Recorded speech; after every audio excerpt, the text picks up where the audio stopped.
Om Namo Bhagavate Vasudevaya. Om Namo Bhagavate Vasudevaya. Om Namo Bhagavate Vasudevaya.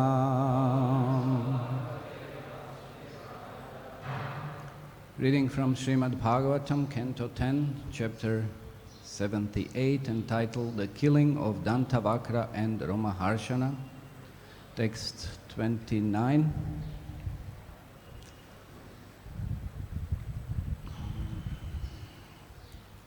Ha ha iti vadina sarve munaya khinna manasa uchu sankarshanam devam adharmam te krita prabho haheti vadina sarve haheti vadina sarve munaya kinna manasaha munaya kinna manasaha uchu sankarshanam devam uchu sankarshanam devam adharmaste krita prabho adharmaste krita prabho aheti vadina sarve munaya kinna manasaha uchu sankarshanam devam adharmaste krita prabho aheti vadina sarve munaya kinna manasaha uchu sankarshanam devam adharmaste krita prabho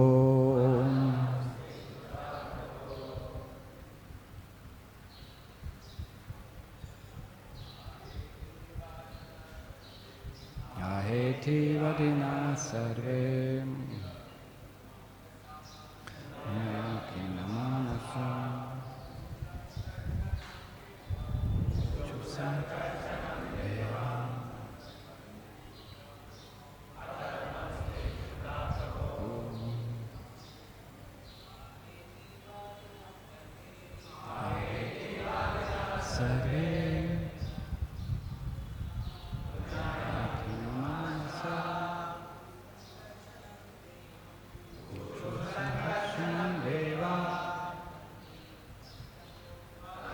Namaste Krita Prabho Aheti Vadina Sare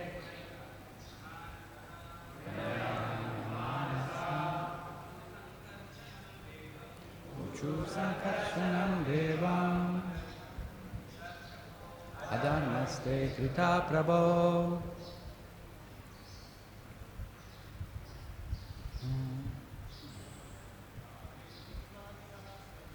aheti vadina sarve munaya kinna manasaha uchu sankarshanam devam adharmaste krita prabho. Mataji.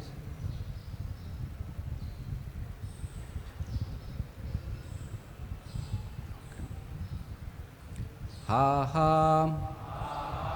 Alas, alas, iti, thus, vadinam, saying, sarve, all, munaya, the sages, Khinnam, disturbed, Manasam, whose minds, Uchuhum, they told, Sankarshanam, Balarama, Devam, the Supreme Lord, Adharma, an irreligious act, Te, by you, Krita, done, Prabhu, O Master.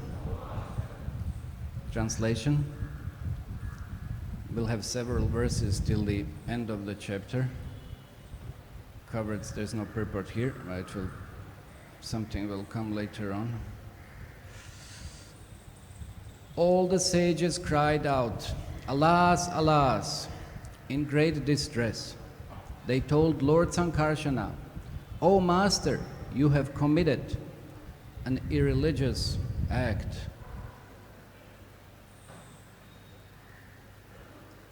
Om Jnanatimirandasya Gyananjana Shalaka Chakshurun Militam Yena Tasmai Shri Gurave Namaha Shri Chaitanya Mano Bhishtam Stapitam Yena Bhutale Swam Rupa Kadahmayam Dadati Swapadantikam Vandeham Shri Guru Shruta Parakamalam Shri Gurun Vaishnavamshcha Shri Rupam Sagrajatam Sahagana Ragunatam Vitam Tam Sajivam Sadvaitam Savadutam Parijana Sahitam Shri Krishna Chaitanya Devam Shri Radha Krishna Padan Sagana Lalita Shri Vishakan Vitamsha He Krishna Karuna Sindhu Dinabandhu Jagatpate Gopesha Gopika Kanta Radha Kanta Namastute Tapta Kanchana Gorangira Devrindavaneshwari Vrishabhanu Sute Devi Pranamami Hari Priye Vanchakalpa Tarubhyascha Kripa Sindhu Vyayevacha Patitanam Pavanebhyo Vaishnavebhyo Namo Namaha Jai Shri Krishna Chaitanya Prabhu Nityananda Shri Advaita Gadadhar Shivasari Gaura Bhakta Vrinda Hare Krishna Krishna Krishna Hare Hare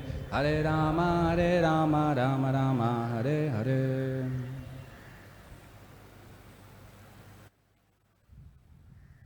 Aheti vadinat sarve munaya kinnamanasam uchu sankarshanam devam adharmaste krita prabho. All the sages cried out, Alas, alas, in great distress. They told Lord Sankarsana, O Master, you have committed an irreligious act.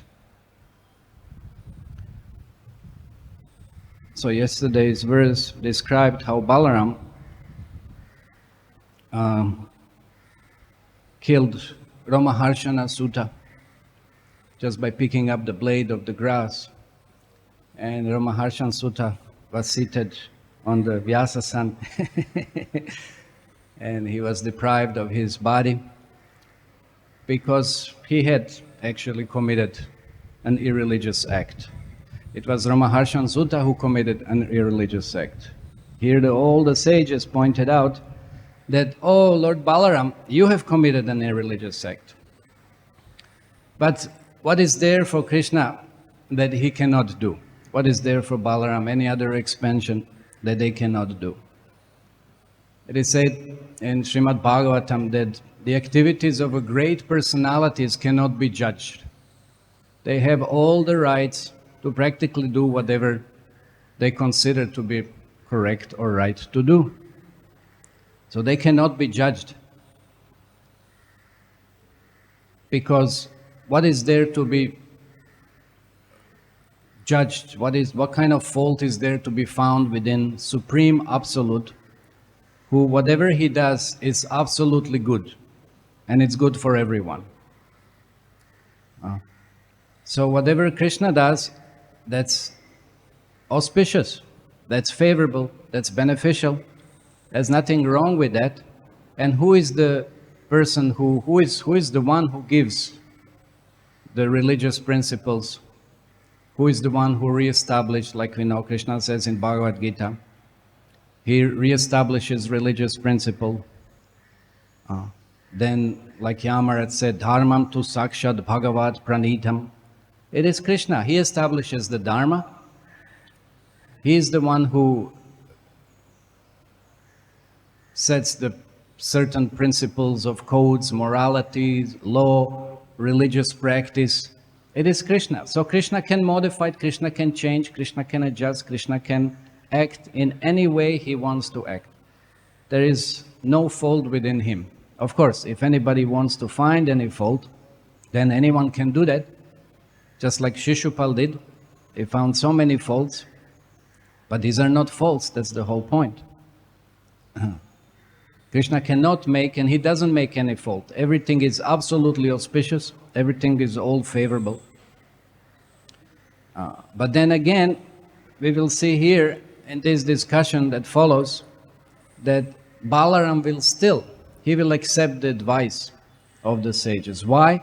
Because just like Krishna, he acts for the benefit of others, he teaches others.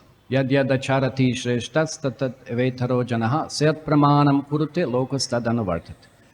Just to set the examples of what is to be followed, what is to be done, what kind of religious practice is to be performed. And as Krishna says in Bhagavad-gita, I'm not obliged. I don't have to perform any work, I don't have to follow any religious practices, duties, whatever. I don't have to do any of this. But whatever great man does, the common men follow. So to set an example, because of course we see nowadays so many great men, they're doing so many different kinds of things and people are following that this is the standard, this is the norm, this is what it should be done. So then everybody follows. So in this way Krishna, just to set a proper example, then yes, if there is any act that it's done, that it's performed, then there has to be some kind of a remedy for that. There has to be some atonement. So all the sages here, they were like in distress that, oh, what had happened? You know, somebody who has been a religious teacher, somebody who has been a propounder of the dharmic principles has now been killed, has now been deprived of his body. So this is certainly inauspicious. And it is also even more inauspicious when somebody is propagating principles of Dharma at a very holy place, in the very holy assembly. So everything as such therefore seemed to be very, very inauspicious. And that's why they were crying out. They say, alas, alas, oh, Lord Balaram, you have committed an irreligious act. Yeah. So now we will see how Balaram will react. And the next verse it is said, O favorite of the Yadus, we gave him the seat of the spiritual master and promised him long life and freedom from physical pain for as long as this sacrifice continues. And there is a short purport. It said that although Ramaharshana was not a Brahmana, having been born of a mixed marriage, he was invested with a status by the assembled stages and thus given the Brahmasana, the seat of the chief officiating priest. So it's very interesting here that the sages empowered Ramaharshana Sutta. They gave him the seat of the spiritual master. They empowered him. They enabled him to represent the principles of religion. And it said they promised him long life and freedom for physical pain as long as this sacrifice continues. So this is something that Krishna also fulfills. In the case of fulfills the desires, fulfills the blessings, fulfills the wishes of his devotees. So this was the contradiction. That the sages have blessed Ramaharshana Sutta. They said, as long as this sacrifice is going on, we promised him long life, we promised him so many things, freedom from physical pain. And now this has been disrupted. So this is irreligious, this is inauspicious, this is, so what can be done, what should be done? Just like we know, we are seeing here behind, there's diorama of Lord Nrsimhadev. So what did Lord Nrsimhadev do when Brahma blessed Hiranyakashipu? Brahma blessed Hiranyakashipu in so many different ways. We know he won't die during day or night on in sky or land or this and that, inside, outside, by man or animal, this, that, so many different things. So Lord always does everything to uphold the blessings of his devotees. But it apparently seemed that he didn't do so, but actually he did. He did. He fulfilled all the blessings that Lord Brahma had given to Hiranyakashipu. But still, he executed his mission that he had to perform. So here also, it seems, what had happened, what had, transpired, that now you have killed Ramaharshana Sutta, but we gave him so many blessings because we wanted to hear narrations, we wanted to hear the glories of the Supreme, we wanted to understand the essence of the Shastras, that's why the sages have gathered, and now this has become disrupted. So now why it has become disrupted? Because in the purport there is explanation that the Ramaharshana, he was not a Brahmana. No? He was born from the mixed marriage. So what was his position? Ramaharshana was born of a father who was a Kshatriya and a mother who was a Brahmana. So when there's such combination takes place, then is someone who appears and it's known as to be Sutta.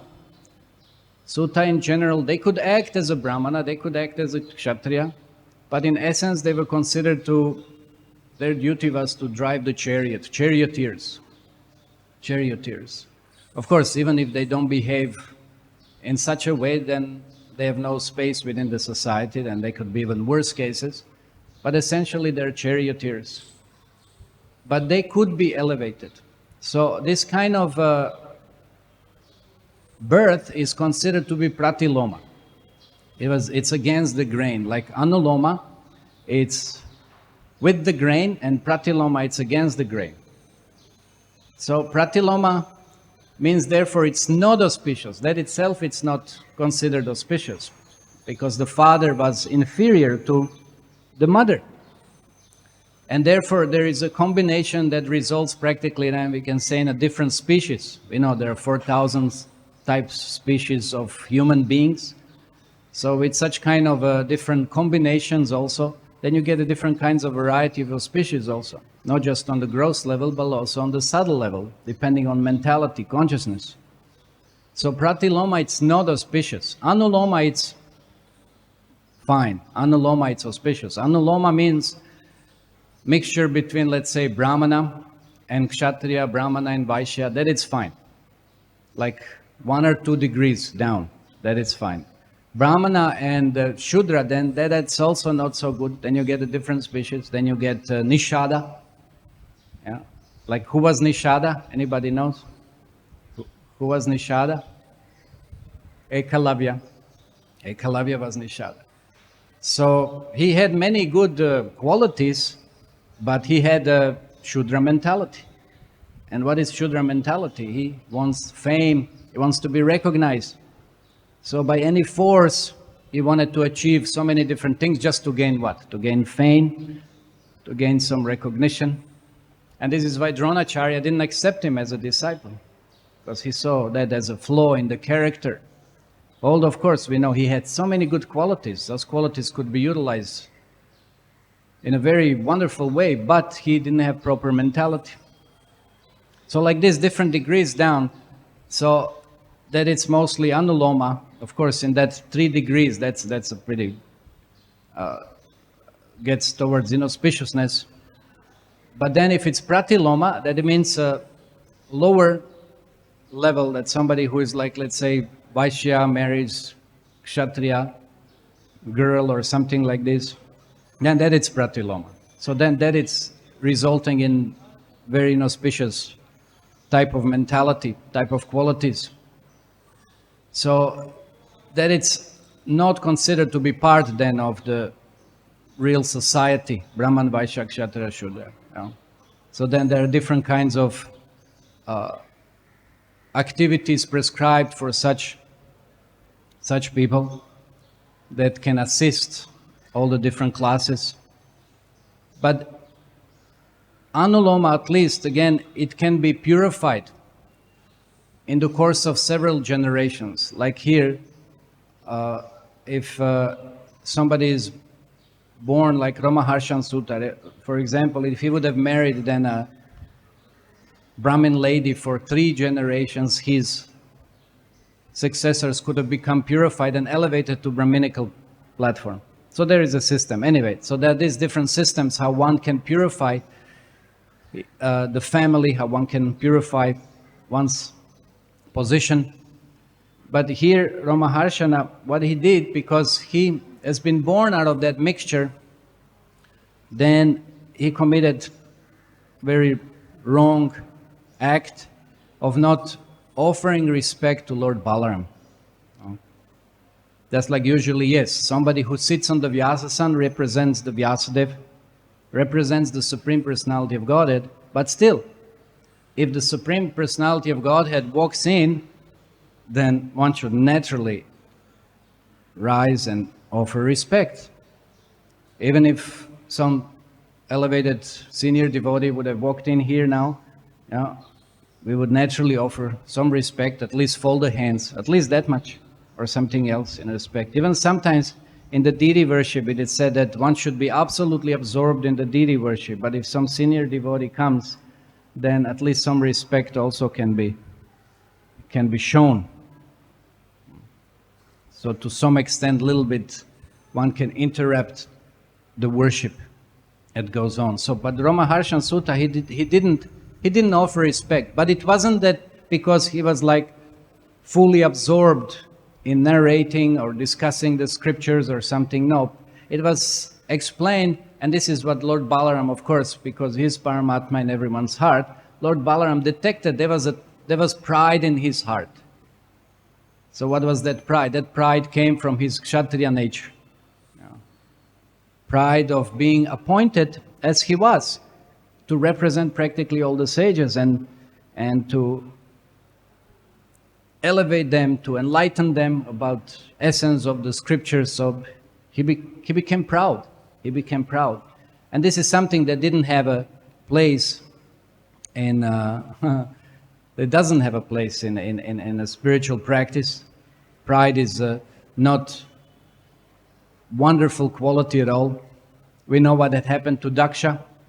When Daksha was very, very, very proud, it is said that he had all the opulence, wealth, knowledge, fame, beauty,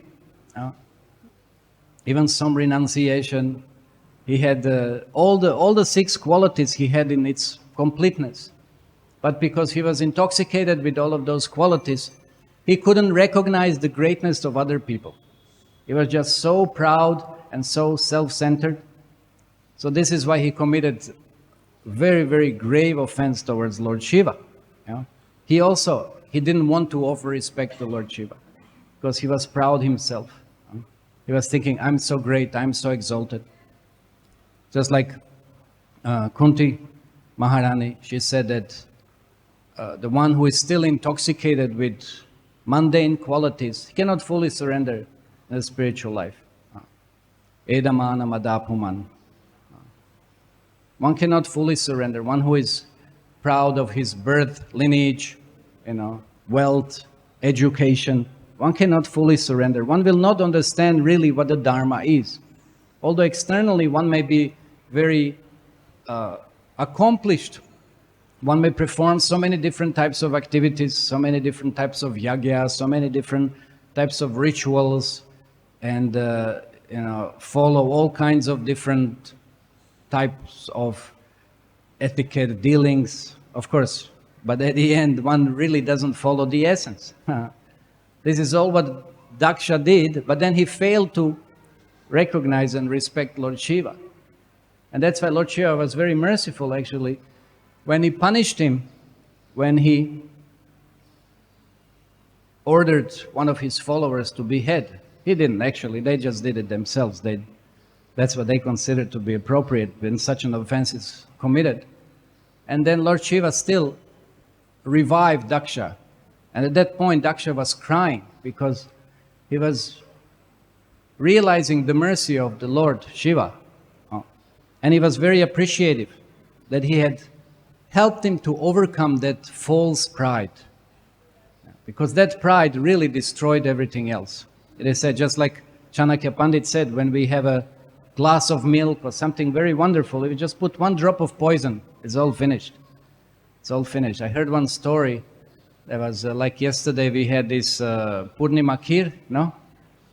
I heard one story in MP, that was a real story. Some family kept it on the roof or something overnight, and it was a big disaster. I mean, they all left the bodies next day because some snake came and touched that kheer.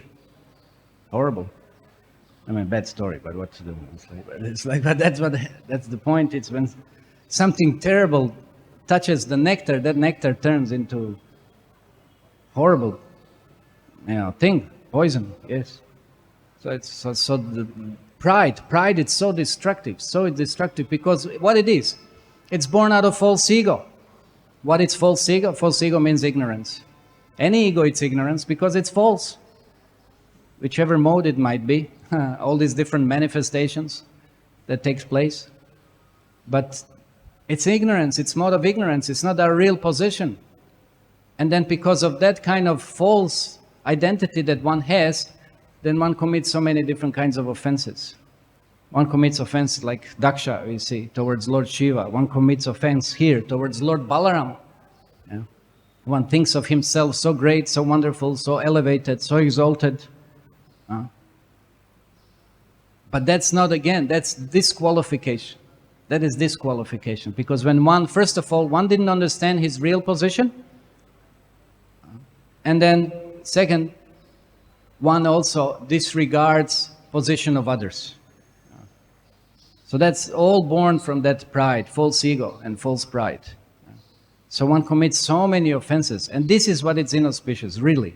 This is when it's not favorable at all for spiritual realization, for advancement in spiritual life. And that's why it was Lord Shiva's mercy that he then corrected, punished Daksha, and gave him some mercy, proper consciousness later on, proper understanding of his position. And that's why Daksha was reinstated in his position as a Prajapati. But from that point on, he cultivated proper consciousness. Because we know still, of course, he was getting in trouble all the time. He got in trouble because of his nature with Narada Muni. When Narada Muni preached to his sons. He was so religious, he was just really very, very attached to karma kanda principles of the Vedas. But that doesn't constitute the real essence, that doesn't constitute real dharma. And that's why Krishna is pointing out in Bhagavad-gita, Traigunya Vishaya Veda Nishtraigunya Bhavarjuna Nidvandva Nitya Sattvasto Niryoga Kshema Atmavan. Rise above the flowery words of the Vedas. Very often they're more misleading and misdirecting one than anything else, maybe even some atheism to the extent. Sometimes it's even easier to present the real essence of the knowledge to someone who is not committed practically to any so-called religious process than someone who is committed like this, who has false, wrong conceptions. So, rising above the Vedas, being attached to the just Vedic principles, and this is why Daksha also, he misunderstood the essence. And that's why again Krishna said, Sarva dharmam parityaja. Just follow my instructions, it's so easy.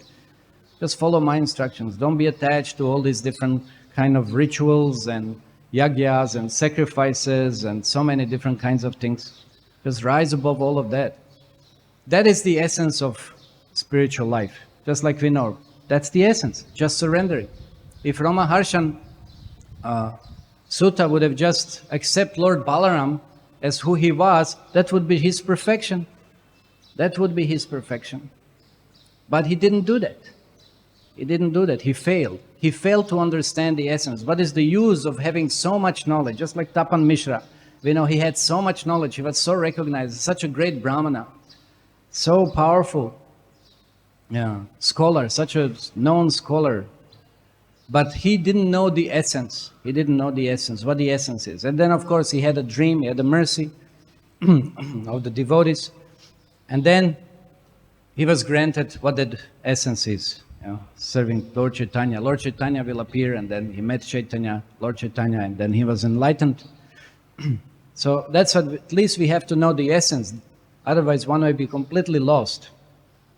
And one may, in the course of his so-called spiritual practice, commit so many offenses to the devotees. So many offenses. Whom did Chaitanya Mahaprabhu had trouble with?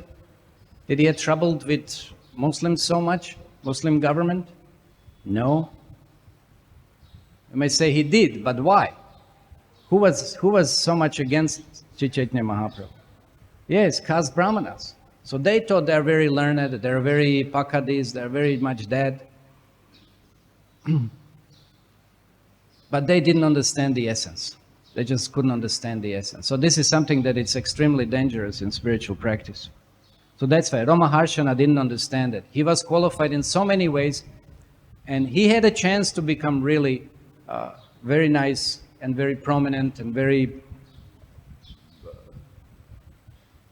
influential speaker of the Shastra and promoter of Dharma, but he failed. He failed.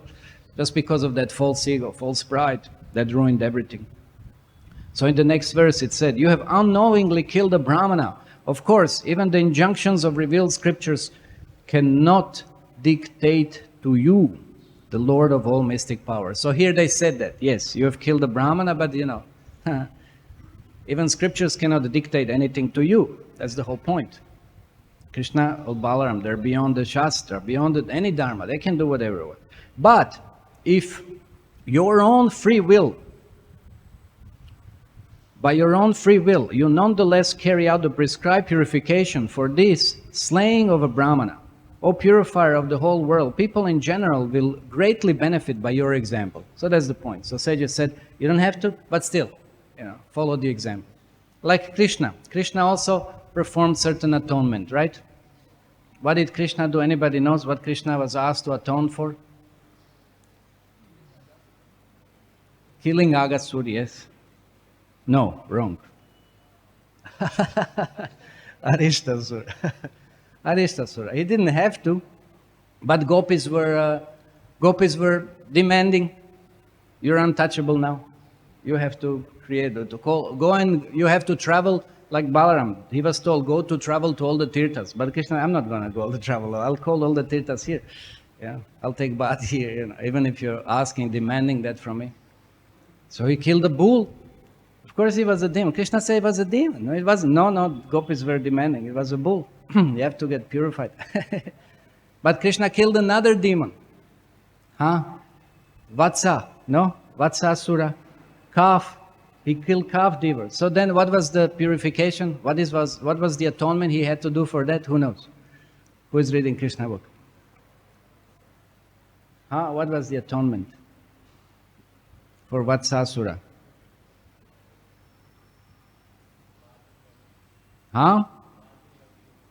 Where is that said?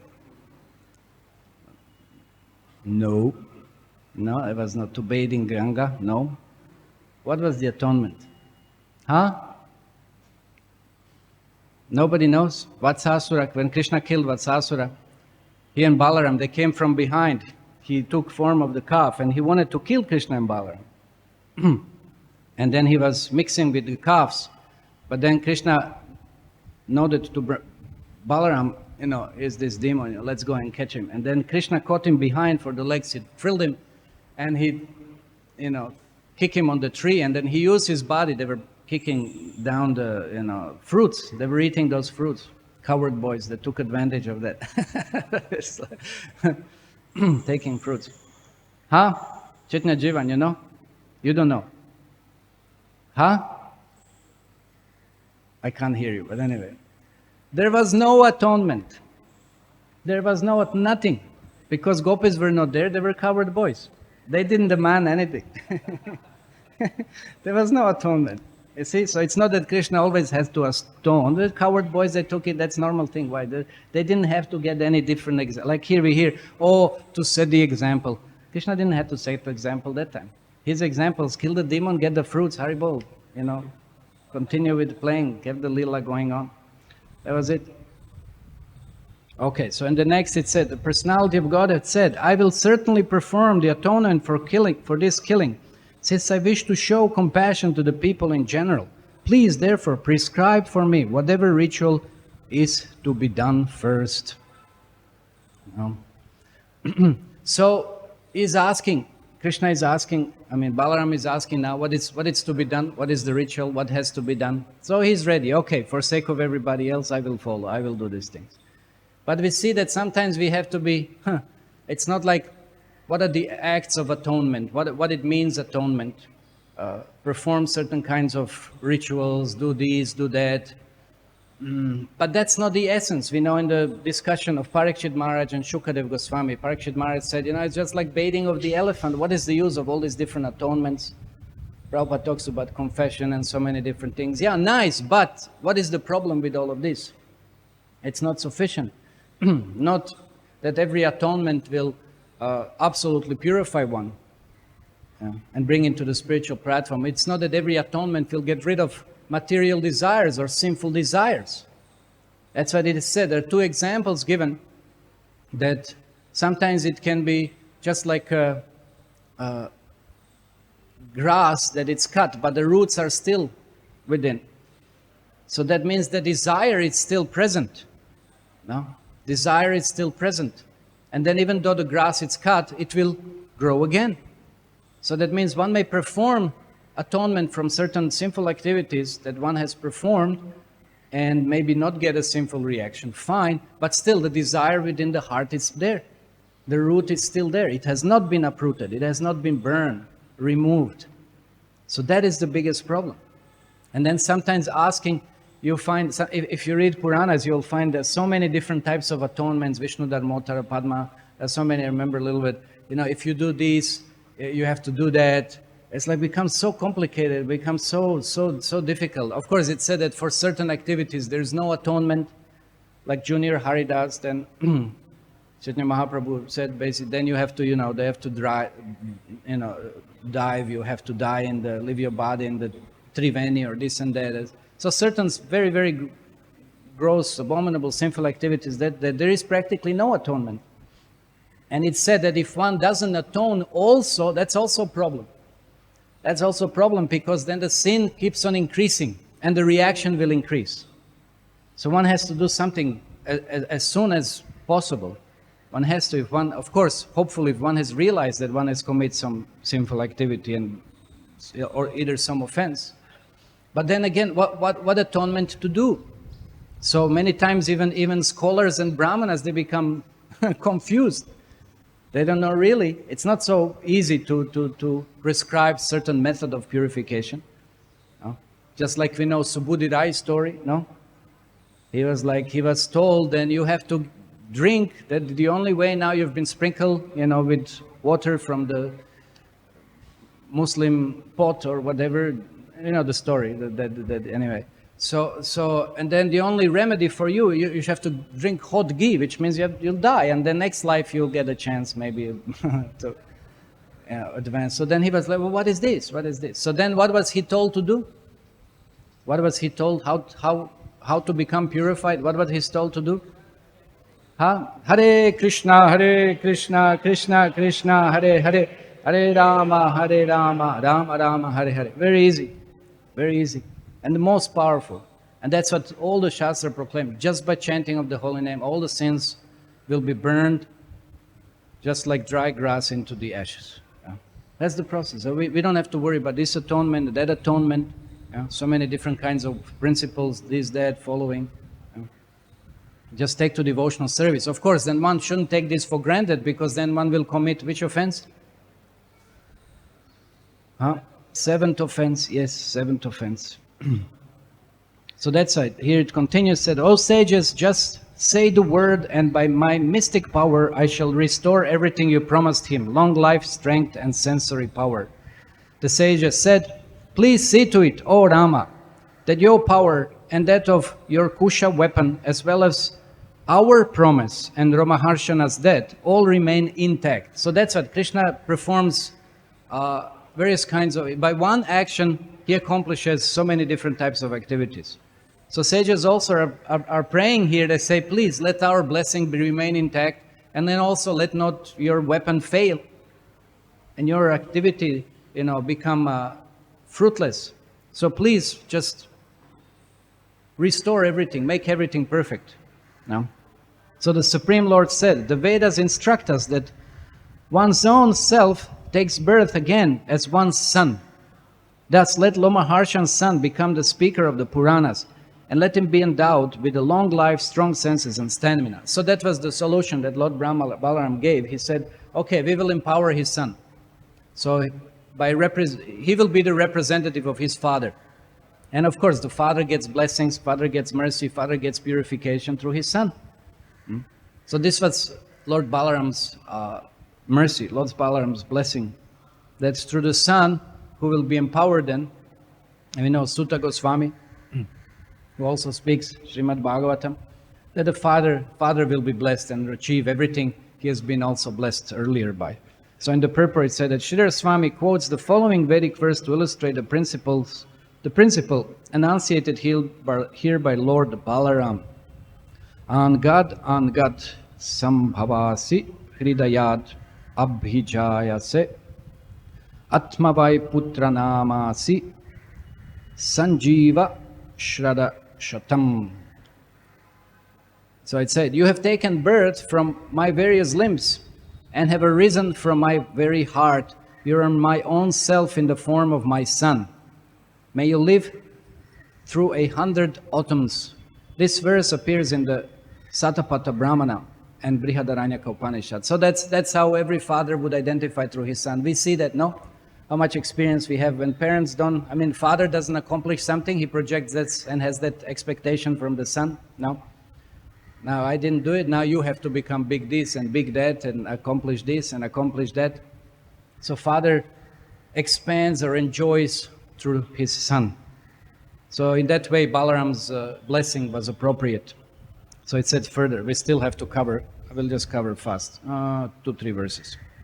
So it said, please tell me your desire, O best of sages, and I shall certainly fulfill it.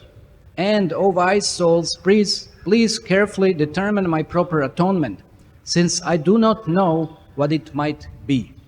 So Lord Bala is asking, what is it that you expect from me to do? How do I atone for it? Purport. Lord Balaram here sets a perfect example for people in general by humbly submitting himself before the qualified brahmanas. So that's another point. Even Lord Balaram, he's submitting himself. He's submitting himself, he's asking for advice. See, that's also the way he's teaching everyone, that one has to respect the authority. That even though sometimes one still has to respect the Shastra, it doesn't disturb the certain principles, just like we know in Jagannath Puri, Lord Chaitanya Mahaprabhu could immediately empower Sanatan and Rupa and Haridas Thakur to take darshan, let's say, of Lord Jagannath or whatever, but he didn't want to disturb the system. He still followed whatever had been set in place. So sometimes whatever certain principles are or whatever should be done and followed, then again, to set the example, then Krishna doesn't disturb that in any form.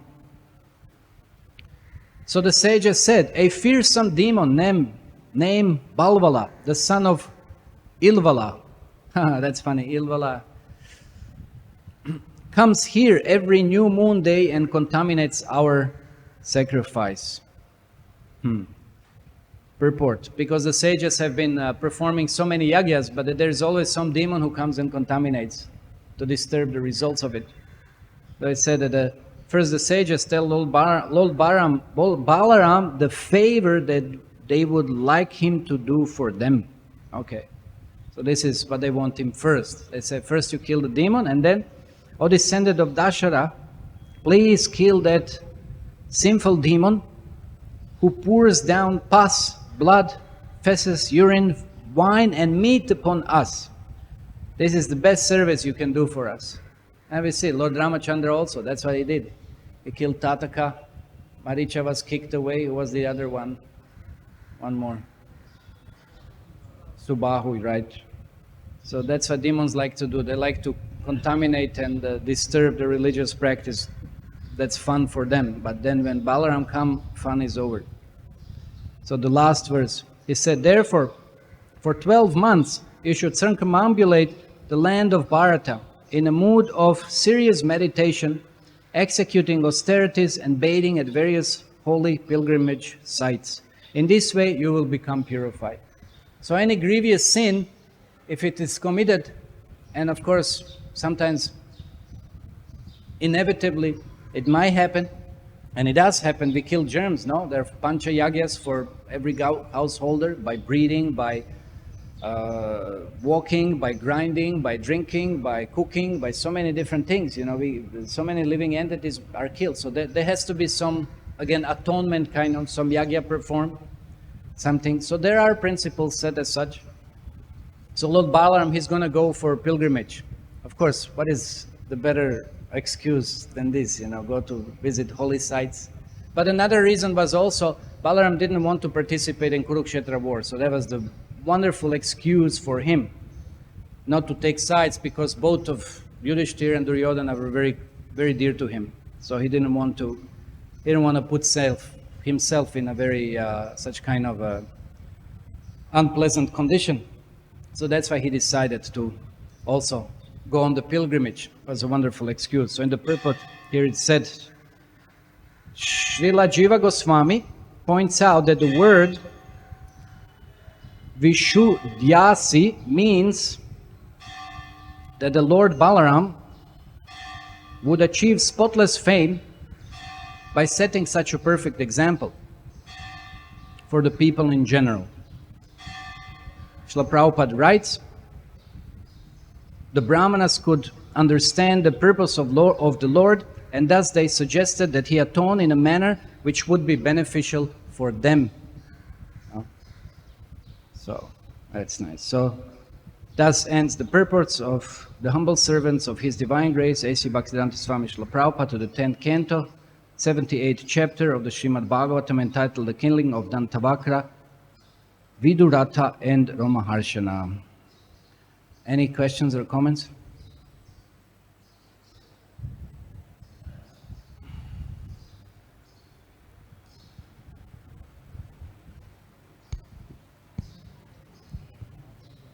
Hare Krishna. Prabhuji, you nicely said about this pride. Example of Daksha also you gave. So what's the remedy for pride, Prabhuji? What's the remedy for pride? Menial service. If one can be engaged, somehow becoming humble, and the best is service, somehow being engaged. If one is still so proud that one cannot do even a service, then that's a big problem. So somehow one has to be tricked to do some service.